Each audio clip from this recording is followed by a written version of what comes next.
ನವಲಗುಂದ ತಾಲ್ಲೂಕಿನ ಮೊರಬ ಗ್ರಾಮದಲ್ಲಿನ ನಾಡ ಕಚೇರಿಯ ನೂತನ ಕಟ್ಟಡ ಉದ್ಘಾಟನೆಯನ್ನು ಶಾಸಕ ಎನ್.ಎಚ್. ಕೋನರೆಡ್ಡಿ ಉದ್ಘಾಟಿಸಿದರು. ಈ ವೇಳೆ ಮಾತನಾಡಿದ ಅವರು, ನವಲಗುಂದ ತಾಲ್ಲೂಕು ಭೂಮಿ ವಿಭಾಗದ ಸೇವೆಗಳಲ್ಲಿ ರಾಜ್ಯಕ್ಕೆ ಪ್ರಥಮವಾಗಿದೆ. ತಾಲ್ಲೂಕಿನಲ್ಲಿರುವ ಎಲ್ಲ ಕಂದಾಯ ನೌಕರರು ಉತ್ತಮವಾಗಿ ಕೆಲಸ ಮಾಡುತ್ತಿದ್ದಾರೆ. ಜನರೊಂದಿಗೆ ಪ್ರೀತಿ, ವಿಶ್ವಾಸದಿಂದ ಕರ್ತವ್ಯ ನಿರ್ವಹಿಸುತ್ತಿದ್ದಾರೆ.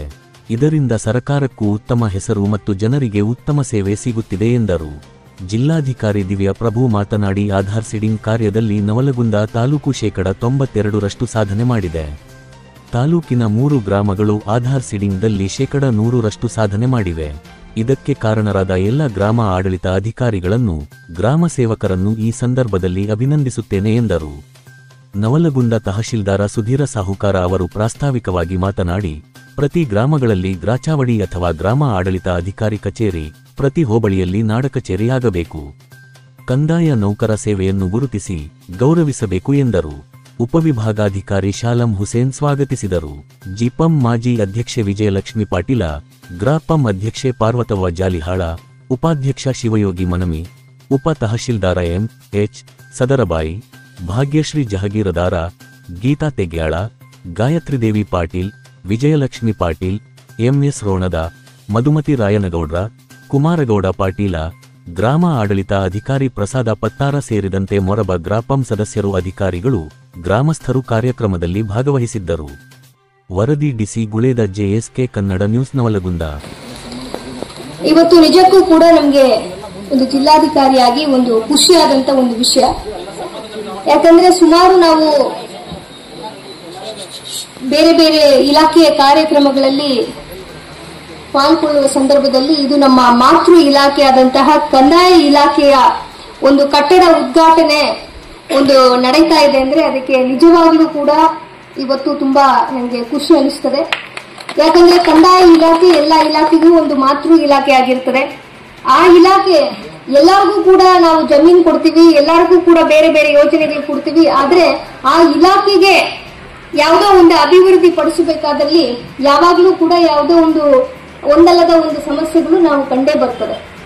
ಆದ್ರೆ ಅದನ್ನು ಕೂಡ ಒಳ್ಳೆಯ ರೀತಿಯಲ್ಲಿ ಈ ಒಂದು ಇಲಾಖೆಯ ಒಂದು ಪ್ರಾಮುಖ್ಯತೆಯನ್ನು ಅರಿತು ಸರ್ಕಾರ 2022ರಲ್ಲಿ 18,84,000ದಲ್ಲಿ ಈ ಒಂದು ಕಟ್ಟಡವನ್ನು ನಿರ್ಮಾಣ ಮಾಡಕ್ಕೆ ನಮಗೆ ನಿರ್ದೇಶನ ನೀಡಿರುವ ಸಂದರ್ಭದಲ್ಲಿ ಇದಕ್ಕೆ ಹೆಚ್ಚಿನ ಅನುದಾನವನ್ನು ಹಾಕಿ ಇದನ್ನು ಒಳ್ಳೆಯ ರೀತಿಯಲ್ಲಿ ಈ ಒಂದು ಕಟ್ಟಡ ಆಗಬೇಕು ಅಂತ ನಿಟ್ಟಿನಲ್ಲಿ ಸನ್ಮಾನ್ಯ ಶಾಸಕರು, ಜನಪ್ರಿಯ ಶಾಸಕರು ಇವರು ಈ ಕಟ್ಟಡದ ಮೇಲೆ ಮತ್ತೆ ಇಲಾಖೆಯ ಮೇಲೆ ಅವ್ರಿಗಿರುವ ಒಂದು ಅಭಿಮಾನ ಇವತ್ತು 12 ಲಕ್ಷವನ್ನು ತಮ್ಮ ಸ್ಥಳೀಯ ಒಂದು ಯೋಜನಾ ಪ್ರದೇಶ ಅಭಿವೃದ್ಧಿ ಯೋಜನೆಯಿಂದ ನಮಗೆ 12 ಲಕ್ಷ ರೂಪಾಯಿ ನಮ್ಮ ಇಲಾಖೆಗೆ ನೀಡಿ ಈ ಒಂದು ಕಾರ್ಯಾಲಯ ಇವತ್ತು ಪ್ರಾರಂಭಗೊಳ್ಳೋದಕ್ಕೆ ಕಾರಣವಾಗಿ ಇರುವಂತಹ ಶಾಸಕರಿಗೆ ತಮ್ಮ ಎಲ್ಲರ ಪರವಾಗಿ, ವ್ಯಕ್ತಿಗತವಾಗಿ, ಇಲಾಖೆಯ ಪರವಾಗಿ ಅವರಿಗೆ ಧನ್ಯವಾದಗಳು ಹಾಗೂ ಅಭಿನಂದನೆಗಳನ್ನು ನಾನು ಸಲ್ಲಿಸುತ್ತೇನೆ.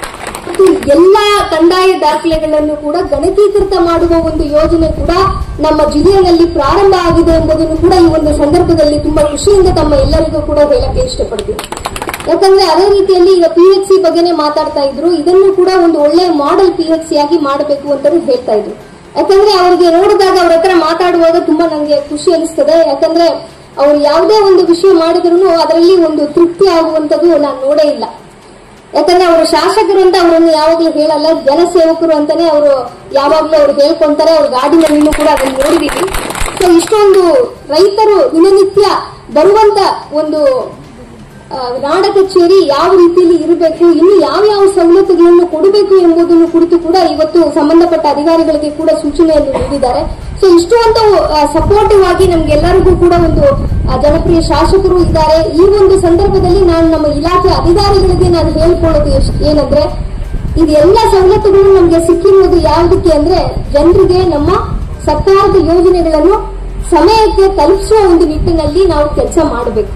ಇವತ್ತು ಇನ್ನೊಂದು ಸಿಹಿ ಸುದ್ದಿ ಏನಂದ್ರೆ, ನಮ್ ಇಡೀ ರಾಜ್ಯದಲ್ಲಿನೇ ನಮ್ಮ ಕಂದಾಯ ಇಲಾಖೆಯ ಪ್ರಮುಖವಾದ ಸೇವೆಗಳನ್ನು ನಾವು ಭೂಮಿ ತಂತ್ರಾಂಶದ ಮೂಲಕ ನಾವು ಕೊಡ್ತಾ ಇದ್ದೀವಿ.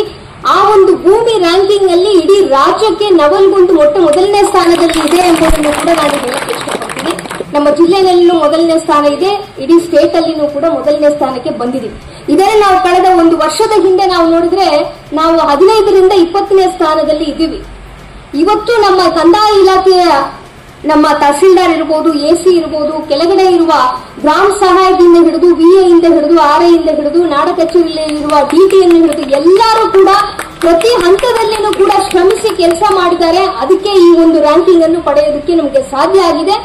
ಸೊ ಇದನ್ನು ಇಲ್ಲಿ ಮಾತ್ರ ಅಲ್ಲ, ಪ್ರತಿಯೊಂದು ಕ್ಷೇತ್ರದಲ್ಲಿಯೂ ಸಹ ಎಜಿಎಸ್ಕೆನಲ್ಲಿ ರಾಣ ಕಚೇರಿನಲ್ಲಿ ನಾವು ಮಾಡುವಂತ ಸೇವೆಗಳು ಸಕಾಲದಲ್ಲಿ ನಾವು ಮಾಡಬೇಕು. ಸಕಾಲದಲ್ಲಿ ಇರುವ ಟೈಮ್ಗಿಂತ ಇನ್ನೂ ಕಡಿಮೆ ಟೈಮ್ ಅಲ್ಲಿ ಆದಷ್ಟು ಕಡಿಮೆ ಸಮಯದಲ್ಲಿ ರೈತರಿಗೆ ಹೋಗಬೇಕಾಗಿರುವ ಎಲ್ಲಾ ಸ್ಕೀಮ್ಸ್ ಗಳನ್ನು ನಾವು ಒದಗಿಸಬೇಕು ಅಂತಾನೆ ಈ ಒಂದು ಸಂದರ್ಭದಲ್ಲಿ ಕೇಳ್ತೀನಿ. ಇದನ್ನ ನಾನು ಮಾತಾಡಿದಾಗೆ ನನಗೆ ಒಂದು ಕತೆ ನೆನಪಿಗೆ ಬರ್ತಾ ಇದೆ.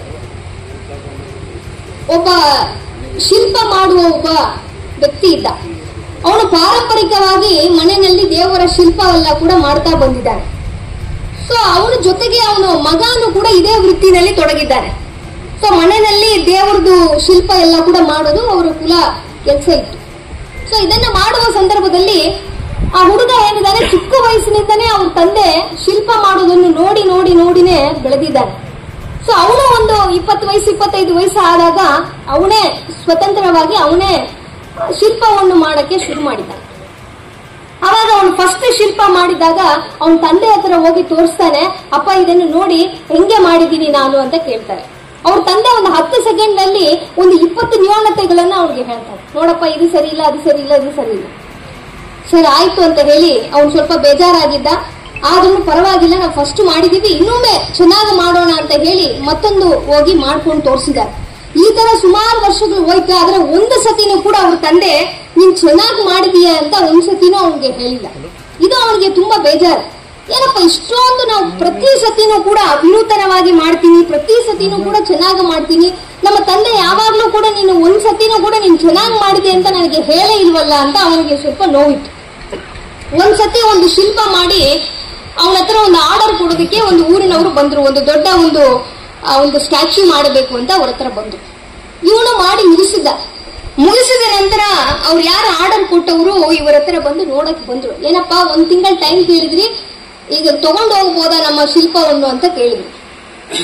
ಇವನೇನ್ ಹೇಳಿದ, ಎಲ್ಲ ರೆಡಿ ಆಗಿದೆ, ನೀವು ಒಂದ್ಸತಿ ಬಂದು ನೋಡಿ ತಗೊಂಡು ಹೋಗ್ಬೋದು, ಆದ್ರೆ ನಾನು ಎಲ್ಲಾ ಶಿಲ್ಪವನ್ನು ನಾನು ಕೊಡೋದಕ್ಕೆ ಮುಂಚೆ ನನ್ನ ತಂದೆ ಹತ್ರ ಒಂದ್ಸತಿ ನಾನು ಕೇಳಬೇಕು, ನಾನು ಕೇಳ್ಬಿಟ್ಟು ಆಮೇಲೆ ನಿಮ್ಗೆ ಹೇಳ್ತೀನಿ ಅಂತ ಹೇಳಿ ತಂದೆಗೆ ಕರೆದು ಕೇಳ್ತಾ ಇದ್ದ.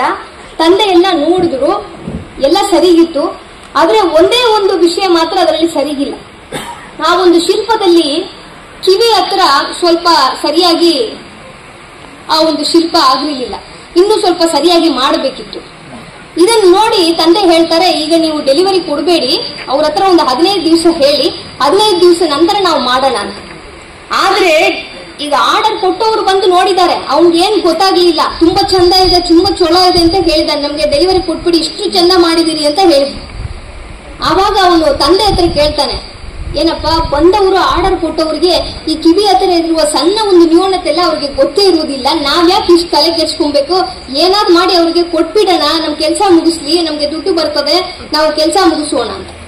ತಂದೆ ಹೇಳಿದ್ದಾರೆ, ಯಪ್ಪ ಅವರಿಗೆ ಬೇಕಾದ್ರೆ ನ್ಯೂನತೆಗಳು ಗೊತ್ತಿಲ್ಲದೆ ಇರ್ಬೋದು, 2 ಜನಕ್ಕೆ ಈಗ ಗೊತ್ತಿದೆ, ನಿನಗೆ ಗೊತ್ತಿದೆ, ನನಗೆ ಗೊತ್ತಾಯ್ತು. ಈ ಒಂದು ನ್ಯೂನತೆ ಇರುವ ಒಂದು ಶಿಲ್ಪವನ್ನು ಅವ್ರಿಗೆ ಕೊಟ್ಟಿದ್ರೆ ಅದು ನಮ್ಮ ಕೆಲಸಕ್ಕೆ ಅದು ಅವಮಾನ ಆಗ್ತದೆ, ಹಾಗಾಗಿ ಅದನ್ನು ಮಾಡಬಾರದು ಅಂತ ಹೇಳಿ ಒಂದು 15 ದಿವಸ ಅದನ್ನು ಸರಿ ಮಾಡಿ ಕೊಡೋಣ ಅಂತ ಹೇಳಿದ್ರು. ಇವನು ಒಪ್ಪಿದ್ರು. ಈ ತರ ತಂದೆ ಯಾವಾಗ್ಲೂ ಸಹ ಒಂದಲ್ಲದ ಒಂದು ಏನಾದ್ರೂ ಒಂದು ಅವನಿಗೆ ನ್ಯೂನತೆ ಹೇಳ್ತಾರೆ. ತಂದೆಗೆ ವಯಸ್ಸಾಗಿದೆ, ಒಂದು 60 ವಯಸ್ಸಾಗಿದೆ. ಹಾಗಾಗಿ ಮಗ ಫುಲ್ ಟೈಮ್ ಆಗಿ ಈ ಕೆಲಸ ಮಾಡಕ್ಕೆ ಶುರು ಮಾಡಿದ. ಈಗ ಹಿಂದೆ ತಂದೆ ಮಾಡಿದ ಶಿಲ್ಪಕ್ಕಿಂತ 4 ಪಟ್ಟು ಮಗ ಮಾಡಿದ ಶಿಲ್ಪಕ್ಕೆ ಜಾಸ್ತಿ ಬೆಲೆ ಕೊಟ್ಟು ತಗೊಂಡೋಗಿದ್ದಾರೆ. ಅಷ್ಟೊಂದು ಟ್ಯಾಲೆಂಟ್ ಆಗಿ ಮಗ ಬೆಳೆದಿದ್ದಾರೆ. ಆದ್ರೆ ಆವಾಗ್ಲೂ ಸಹ ತಂದೆ ಒಂದ್ಸತಿನೂ ಕೂಡ ನೀನ್ ಚೆನ್ನಾಗಿ ಮಾಡ್ತೀಯ ಅಂತ ಹೇಳೇ ಇಲ್ಲ. ಇವನು ಬೇಜಾರಾಗಿ ಏನ್ ಮಾಡ್ದ, ಒಂದ್ಸತಿ ಹೋಗಿ ಜಗಳಾಡಿದ ತಂದೆ ಹತ್ರ. ನಿಮ್ಗೆ ಏನ್ ತಿಳ್ಕೊಂಡಿದೀರಿ, ಇಷ್ಟು ವರ್ಷ ನಿಮ್ಮನ್ನು ನೋಡ್ತಾ ಇದ್ದೀನಿ, ಒಂದ್ಸತಿನೂ ಕೂಡ ನಿಮಗಿಂತ ನೀವು ಮಾಡುವ ಒಂದು ಶಿಲ್ಪಕ್ಕಿಂತ ನಾನ್ ಮಾಡುವ ಶಿಲ್ಪಕ್ಕೆ ಇವತ್ತು ಎಷ್ಟು ಬೆಲೆ ಗೊತ್ತಾ, ಅಷ್ಟಾದ್ರೂ ಸಹ ನೀವು ಒಂದು ಮಾತು ಕೂಡ ಸರಿ ಇದೆ ಅಂತ ಹೇಳ್ತಾ ಇಲ್ಲ, ಏನ್ ನೀವು ಅಂತ ಹೇಳಿ ಜಗಳಾಡ್ಕೊಂಡು ಮಾತಾಡೇ ಇಲ್ಲ. 1 ವರ್ಷ ಆಯ್ತು. 1 ವರ್ಷ ತಂದೆನೂ ಮಗನು ಮಾತಾಡೇ ಇಲ್ಲ. ತದನಂತರ ಇವನಿಗೆ ಸ್ವಲ್ಪ ಈ ಒಂದು ಬಿಸ್ನೆಸ್ ಅಲ್ಲಿ ಸ್ವಲ್ಪ ಡಲ್ ಆಗ್ತಾ ಇತ್ತು. ಯಾವಾಗ್ಲೂ ಮಾಡುವ ಕೆಲಸ ಮಾಡ್ತಾ ಇದ್ದ, ಆದ್ರೆ ಒಂದು ವಿನೂತನವಾಗಿ ಮಾಡುವಂಥದ್ದು, ಬೇರೆ ರೀತಿಯಲ್ಲಿ ಯೋಚನೆ ಮಾಡುವಂಥದ್ದು ಕಡಿಮೆ ಆಗ್ತಾ ಬಂತು. ಇವನಿಗೆ ಮನಸ್ಸಿನಲ್ಲಿ ಒಂದು ನೋವು. ಒಂದು ವೇಳೆ ತಂದೆ ಹತ್ರ ನಾವು ಜಗಳಾಡಿದೀವಿ, ಮಾತಾಡ್ತಾ ಇಲ್ಲ, ಅದಕ್ಕೆ ಹಿಂಗೆಲ್ಲ ಆಗ್ತಾ ಇದೀವಿ ಅಂತ ನೋಡಿ ಸರಿ ತಂದೆ ಹತ್ರ ಹೋಗಿ ಒಂದು ಮಾತಾಡಿ ಬರೋಣ ಅಂತ ಮಾತಾಡ್ತಾ ಇದ್ದಾನೆ. ತಂದೆ ಹೇಳ್ತಾರೆ, ಯಾಕಪ್ಪ ನೀನು ಒಂದ್ಸತಿನೂ ನನ್ನನ್ನು ಚೆನ್ನಾಗಿ ಮಾಡಿದೆ ಅಂತ ಹೇಳಿಲ್ಲ, ಯಾವಾಗ್ಲೂ ಒಂದು ನ್ಯೂನತೆ ಹೇಳ್ತಾನೆ ಇದೆಯಲ್ಲ, ಯಾಕೆ ಅಂತ ಮಗ ಕೇಳುವಾಗ ತಂದೆ ಹೇಳ್ತಾರೆ, ಹೌದಪ್ಪ, ನಾನು ನಿನ್ ತರ ಇದ್ದಾಗ ಇದೇ ತಪ್ಪನ್ನೇ ಮಾಡಿದ್ದೆ, ನೀನು ಅದೇ ತಪ್ಪನ್ನು ಮಾಡಬಾರದು. ನನ್ನ ತಂದೆನೂ ಸಹ ನಾನು ಮಾಡಿದಾಗ ಇದು ಸರಿ ಇಲ್ಲ ಅದು ಸರಿ ಇಲ್ಲ ಅಂತ ಹೇಳಿದ್ದಾರೆ. ಯಾಕಂದ್ರೆ ನಿನ್ಗೆ ನಾನು ಫಸ್ಟ್ ಮಾಡಿದಾಗಲೇ ಸರಿ ಇದೆ ಅಂತ ಹೇಳ್ಬಿಟ್ರೆ ನೀನು ನಿನ್ನ ಕೆಲಸದಲ್ಲಿ ಸಮಾಧಾನ ಆಗ್ಬಿಡ್ತಿ. ಆವಾಗ ಹೊಸ ಹೊಸ ವಿಷಯಗಳನ್ನು ಕಲಿಯುವುದು, ವಿನೂತನವಾಗಿ ಮಾಡುವಂತ ಒಂದು ಚಿಂತನೆ ನಿನ್ ಮನಸ್ಸಿನಲ್ಲಿ ಬರುವುದೇ ಇಲ್ಲ. ಹಾಗಾಗಿ ಯಾವಾಗ್ಲೂ ನಾವು ಮಾಡುವ ಕೆಲಸದಲ್ಲಿ ತೃಪ್ತಿ ಅಂತ ನಾವು ಆಗಬಾರದು. ಇನ್ನು ಯಾವ ರೀತಿಯಲ್ಲಿ ಮಾಡಬೇಕು, ಇನ್ನು ಯಾವ ರೀತಿಯಲ್ಲಿ ಮಾಡಬೇಕು ಅಂತ ಚಿಂತನೆ ಇದ್ರೆ ಮಾತ್ರ ನೀನ್ ಬೆಳೆಯಕ್ಕೆ ಸಾಧ್ಯ. ಹಾಗಾಗಿ ನಾನು ಅದನ್ನು ನಿನ್ನ ಹಿತದೃಷ್ಟಿಯಿಂದನೇ ನಾನು ಅದನ್ನು ಹೇಳಿಲ್ಲ ಅಂತ ತಂದೆ ಹೇಳುವಾಗ್ಲೇ ಅವನಿಗೆ ನಿಜ ಅರ್ಥ ಆಗಿದೆ. ಇದು ಯಾಕೆ ಹೇಳ್ತಾ ಇದೀನಿ ಅಂದ್ರೆ, ನಾವು ಎಷ್ಟೋ ಸತಿ ತಿಳ್ಕೊಂತೀವಿ ನಾವು ಮಾಡುವ ಕೆಲಸ ನಾವು ಟಾಪ್ ಕ್ಲಾಸ್ ಅಲ್ಲಿ ನಾವು ಮಾಡಿಬಿಟ್ಟಿದೀವಿ, ಇಷ್ಟೇ ನಾವು ಮಾಡಕ್ಕೆ ಏನು ಇಲ್ಲ, ಮುಗಿತ್ತು ಅಂದಾಗ ಕೂಡಲೇ ನಮ್ಗೆ ಯಾವುದೋ ಮುಂದಕ್ಕೆ ಬೆಳವಣಿಗೆ ಆಗುದೇ ಇಲ್ಲ. ಅದನ್ನೇ ಮಾನ್ಯ ಶಾಸಕರು ಹೇಳಿದಾಗ ಇದನ್ನು ಇನ್ನೂ ಚೆನ್ನಾಗಿ ಮಾಡಿರ್ಬೇಕು, ಇನ್ನು ಈ ರೀತಿಯಲ್ಲಿ ಮಾಡಿರ್ಬೇಕು ಅಂತ ಅವ್ರು ಹೇಳಿದ್ರು. ಆವಾಗ ನನಗೆ ಈ ಒಂದು ಕತೆ ನೆನಪಾಯ್ತು. ಆಗ ಇನ್ನು ನಾವು ಕೆಲಸದಲ್ಲಿ ಫಸ್ಟ್ ರ್ಯಾಂಕ್ ಅಲ್ಲಿ ನವಲ್ಗುಂದಿದೆ, ಆದ್ರೆ ಇನ್ನು ಯಾವ ರೀತಿಯಲ್ಲಿ ನಾವು ರೈತರಿಗೆ ಸಹಾಯ ಮಾಡಬಹುದು, ಯಾವ ರೀತಿಯಲ್ಲಿ ಜನಸಾಮಾನ್ಯರಿಗೆ ಇನ್ನೂ ಸರಳವಾಗಿ ಸರ್ಕಾರದ ಯೋಜನೆಯನ್ನು ನಾವು ತಲುಪಿಸುವುದಕ್ಕೆ ಸಾಧ್ಯ ಎಂಬುದನ್ನು ಪ್ರತಿಯೊಬ್ಬರನ್ನು ನಾವು ನೆನೆಸಬೇಕು. ನನಗೆ ಕಂದಾಯ ಈ ನಾಡಕತೆಯನ್ನ ಉದ್ಘಾಟನೆ ಮಾಡಬೇಕು ಅಂತೇಳಿ ಕಳೆದ 2-3 ತಿಂಗಳಿಂದ ಪ್ರಯತ್ನ. ನಾನು ಒಂದು ಮಾತು ಹೇಳಿದೆ, DC ಅವರು ಯಾವ ಟೈಮ್ ಕೊಡ್ತಾರೋ ಅವಾಗ ಮಾಡೋಣ. ಮೊನ್ನೆ ಲಾಸ್ಟ್ ವೀಕು ನಮ್ಮ ಮೊರಬ್ ಹೊರವಲಯ ಪೊಲೀಸ್ ಠಾಣೆಯ ಪೂಜಾ ದಿವಸ ಇಟ್ಕೊಂಡು ಬೇಡ ಮತ್ತೆ SP ಕರೆದು ಅದನ್ನ ನಷ್ಟ ಮಾಡಿ DC ಅವರು ಬಂದ ದಿವಸ ಇದನ್ನ ಉದ್ಘಾಟನೆ ಮಾಡಿಸೋಣ. ಆ ಇಲಾಖೆಯ ಕಟ್ಟಡ ಆಗಿದ್ರಿಂದ ಹೆದ್ದಿದ್ದವರೊಬ್ರು ಬರಬೇಕು, ಅದಕ್ಕೆ ಅವ್ರು ಬಂದ ದಿವಸ ಇಡಬೇಕು ಅಂತ ತಿಳ್ಕೊಂಡು ಹೇಳಿ ಇವತ್ತು ಬಹಳ ಒಳ್ಳೆಯ ದಿವಸ ಇವತ್ತು ನಿಗದಿ ಮಾಡಿದ್ವಿ. ಅದಕ್ಕೆ ನನಗೆ ಅನಿಸಿತ್ತು ಸದರ್ಬೈ ಉಪ ತಹಸೀಲ್ದಾರ್ ಅವರು ನಿನ್ನಿಲ್ ಮೊನ್ನೆ ಹೋಮ ಹವನ ಎಲ್ಲ ಪೂಜೆ ಮಾಡ್ತಾ ಇದ್ರು. ಎಲ್ಲೇ ಜಾತ್ಯತೀತವಾಗಿರ್ತೈತೆ ಅನ್ನುವಂತ ಮಾತನ್ನು ಹೇಳಿದೆ. ಒಬ್ಬ ಮುಸ್ಲಿಂ ಅಧಿಕಾರಿ ಇದ್ರು ಕೂಡ ಹೋಮ ಹವನ ಎಲ್ಲ ಮಾಡೋದ್ರ ಮೂಲಕ ತಾವು ಪೂಜೆ ಮಾಡಿಸಿದ್ರಿಲ್ಲ. ನನಗೆ ಆ ಫೋಟೋ ಬಂದು ವಾಟ್ಸಾಪ್ಗೆ, ಓಹೋ ಎಲ್ಲ ಬದಲಾವಣೆ ನಡೆದ್ ಬಿಡು ಅಂತ ತಿಳ್ಕೊಂಡೆ. ತಹಸೀಲ್ದಾರ್ ಎಲ್ಲರೂ ಕೂಡ ಬಹಳ ಆಕ್ಟಿವ್ ಆಗಿ ಕೆಲಸ ಮಾಡಿ. ಅದಕ್ಕಿಂತ ಹೆಚ್ಚು ನಾ PD ಅವ್ರಿಗೆ ಈಗ ಹೇಳಿದೆ, ಪಬ್ಲಿಕ್ ನೋಡಮ್ಮ, ಒಂದು ಸ್ವಚ್ಛ ಭಾರತದಲ್ಲಿ ಒಂದು ಪೈಖಾನೆ ರೆಡಿ ಮಾಡಿಸಿ, ಇಡೀ ಊರು ಮರೋ ಒಂದು ಬದಲಾವಣೆ ತರಬೇಕು. ಅದು ಪಂಚಾಯತಿ ಪಾತ್ರ ಬಹಳ ಮಹತ್ವ. ಸಮಾಧಾನ ಇಲ್ಲ ಅಂತ ಹೇಳಿದೆ. ನಿಮ್ಗೆ ಗೊತ್ತಿರಲಿ, ರಾಜ್ಯಕ್ಕೆ ನಮ್ಮ ನವಲಗುಂದ ತಾಲೂಕು ಆಡಳಿತ ಈಜ ನಂಬರ್ 1, ಜಿಲ್ಲೆಗೆ ನಂಬರ್ 1. ಆದರೂ ಸಮಾಧಾನ ಇಲ್ಲ. ಯಾಕೆ ಸಮಾಧಾನ ಇಲ್ಲ ಹೇಳಿ? ಎಲ್ಲ ರೈತರಿಗೆ ಪರಿಹಾರ ಕೊಡಿಸ್ಬೇಕು, ಎಲ್ಲ ಪ್ರಯತ್ನ ಮಾಡಬೇಕು. ಇನ್ನೂ ಒಂದ್ ಕಡೆ ಎಲ್ಲೇ ಹಿಂದ್ ಬಿದ್ವಿ ಅನ್ನುವಂತ ಪ್ರಯತ್ನ ನಂದಿದ್ದೆ. ಮತ್ತಿಷ್ಟೆಲ್ಲ ಚಲೋ ಕೆಲಸ ಮಾಡಿದ್ರೆ ಇವ್ರಿಗೆ ನಮಗೆ ಜಗಳ ಹಂಗೆ ಇರ್ತೈತಿ, ಇನ್ನೂ ಮಾಡಬೇಕು. ಆಗ ಆ ಪ್ರಯತ್ನಕ್ಕೆ ಮೀರಿ ಕೆಲಸ ಮಾಡ್ತಾರೆ. ಅದಕ್ಕೆ ನಾನು ಗ್ರಾಮ ಸಹಾಯಕರು ಫಸ್ಟ್ ಸ್ಟಾರ್ಟ್ ಆಗೋದು ಅವ್ರ ಕೆಲಸ. ಎಲ್ಲಾರು ಹುಡುಕ್ಬೇಕು, ಆಧಾರ್ ಸೀಡಿಂಗ್ ಮಾಡಬೇಕು, ಅಲ್ಲೆಲ್ಲ ಕರ್ಕೊಂಬಂದ್ ಮಾಡ್ಬೇಕು. ದೊಡ್ಡ ಪ್ರಯತ್ನ ಅವ್ರದ್ದು. ಎರಡನೇದು VAಗಳು, ಆಮೇಲೆ RI, ಆಮೇಲೆ ಉಪ ತಹಸೀಲ್ದಾರ್, ಆಮೇಲೆ ತಹಸೀಲ್ದಾರ್, ಆಮೇಲೆ SC, ಆಮೇಲೆ DC ಅವರು. ಅಲ್ಟಿಮೇಟ್ಲಿ ಇದಕ್ಕೆಲ್ಲದಕ್ಕೂ DC ಅವ್ರ ಮಾರ್ಗದರ್ಶನ ಇತ್ತು. ಆ ರೀತಿಯಾಗಿ ಒಳ್ಳೆ ಆಡಳಿತ ಕೊಟ್ಟಿವೆ ಅಂತ ಹೇಳಿ ಇವತ್ತು ರಾಜ್ಯಕ್ಕೆ ನಂಬರ್ 1 ನಮ್ಮ ತಾಲೂಕು ಬಂದತನ್ನುವಂತ ಹೆಮ್ಮೆ ನನಗೂ ಕೂಡ ಆಗಿದೆ.